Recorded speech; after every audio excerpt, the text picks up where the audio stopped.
ఇప్పుడు మేషాది ద్వాదశ రాజులకి రాజపూజ్యం, అవమానం, ఆదాయం, వ్యయం.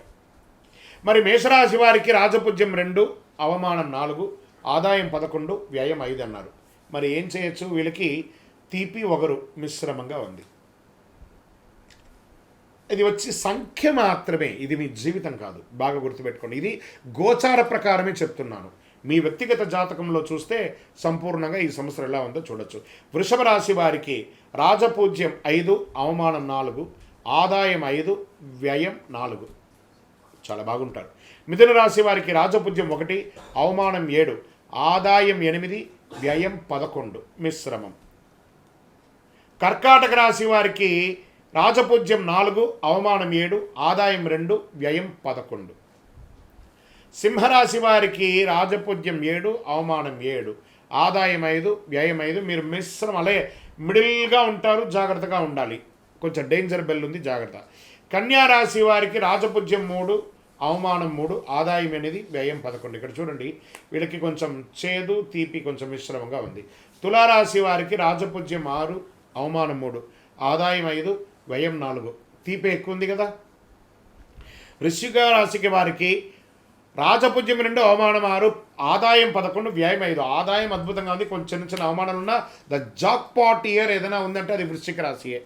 ధనుసు రాశి వారికి రాజపూజ్యం 5, అవమానం 6, ఆదాయం 14, వ్యయం 11.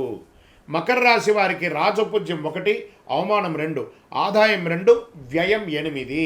కుంభరాశి వారికి రాజపూజ్యం 4, అవమానం 2, ఆదాయం 2, వ్యయం 8. మీనరాశి వారికి రాజపూజ్యం 7, అవమానం 3, ఆదాయం 5, వ్యయం 9. ఇలా ఈ రాశిలో ఉన్న వాళ్ళకందరికీ కూడాను రాజపూజ్య, అవమానాదులు, ఆదాయ వ్యయాలన్నీ కూడా ఒక నెంబర్ మాత్రమే. మీ యొక్క వ్యక్తిగత జాతకం ద్వారానే సంపూర్ణంగా ప్రిడిక్ట్ అవడం. ఇది గోచార ప్రకారంగా చెప్తున్నాం. ఇప్పుడు 27 నక్షత్రాలకి కందాయ ఫలాలని చెప్తున్నాం.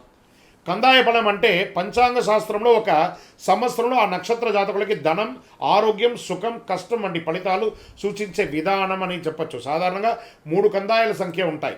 మొదటి కందాయం సంవత్సర ప్రారంభం ఉగాది నుండి ఉంటుంది. రెండవ కందాయం మధ్యకాలంలో ఉంటుంది. మూడవ కందాయం సంవత్సర అంతంలో ఉంటుంది. సంఖ్యలో ఈవెన్ అయితే శుభం, బేసి అయితే కొంచెం కష్టం. పంచాంగం చెప్పబడుతుంది. ఇప్పుడు నేను ఒక్కొక్కటిగా చెప్తున్నాను, మీరు ఈవెన్లో ఉన్నారా, బేసిలో ఉన్నారా ఒకసారి చూసుకోండి. మీరు అశ్విని నక్షత్ర జాతకులకి 5, 7, 3 కందాయ ఫలం. భరణి నక్షత్రం వారికి 3, 5, 1 కందాయ ఫలం. కృతికా నక్షత్రం వారికి 7, 3, 5. రోహిణీ నక్షత్ర జాతకులకి 4, 6, 2. మృగశిర నక్షత్ర జాతకులకి 2, 4, 6. ఆరుద్ర నక్షత్ర జాతకులకి 1, 3, 5. పునర్వసు నక్షత్ర జాతకులకి 6, 2, 4. పుష్యమీ నక్షత్ర జాతకులకి 5, 1, 3. ఆశ్లేష నక్షత్ర జాతకులకి 7, 5, 1. మఖా నక్షత్ర జాతకులకి 3, 7, 5. పూర్వా పల్గుని పుబ్బా నక్షత్ర జాతకులకి 5, 3, 7. ఉత్తరా నక్షత్ర జాతకులకి 2, 6, 4. హస్తా నక్షత్ర జాతకులకి 4, 2, 6.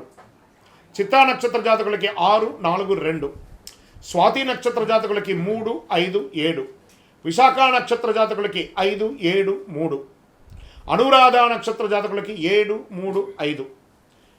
జ్యేష్ఠ నక్షత్ర జాతకులకి 1, 5, 3. మూలా నక్షత్ర జాతకులకి 3, 1, 5. పూర్వాషాఢ నక్షత్ర జాతకులకి 5, 3, 1. ఉత్తరాషాఢ నక్షత్ర జాతకులకి 4, 6, 2. శ్రవణ నక్షత్ర జాతకులకి 2, 4, 6. ధనిష్ఠ నక్షత్ర జాతకులకి 6, 2, 4. శతభిష నక్షత్ర జాతకులకి 5, 1, 3. పూర్వాభాద్ర నక్షత్ర జాతకులకి 3, 5, 7. ఉత్తరాభాద్ర నక్షత్ర జాతకులకి 7, 3, 5. రేవతి నక్షత్ర జాతకులకి 2, 6, 4.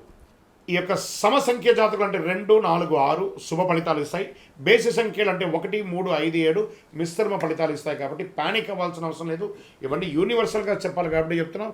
మీ యొక్క వ్యక్తిగత జాతకం చూసుకుంటే మీరు ఎక్కడ ఉన్నారో తెలుస్తుంది. ఇది గోచార ప్రకారం చెప్తున్నాము.